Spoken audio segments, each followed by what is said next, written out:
I've got 3 kids, three boys, 4, 6 and 8. So lockdown was fucked.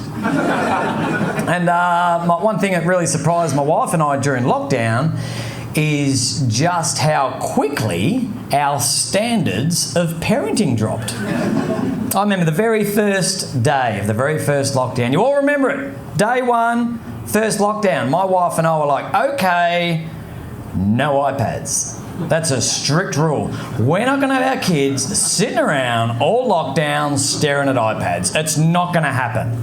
A week later, we're like, okay, no iPads in the morning.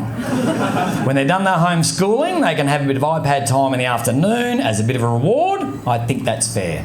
A week later, we're like, okay, they can have iPads all day, but not in the bedrooms. iPads have got to be out in the living room where we can keep an eye on them. Who knows what they could be looking at. A week later, we're like, okay, they can have iPads in the bedroom, but they got to promise no porn. They're kids for crying out loud. No porn. A week later, we're like, I guess soft porn's okay.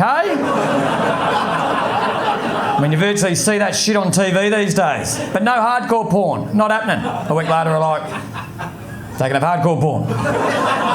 But no drugs. That one's a non-negotiable. No drugs. A week later, we're like, they can have a couple of bongs in the morning.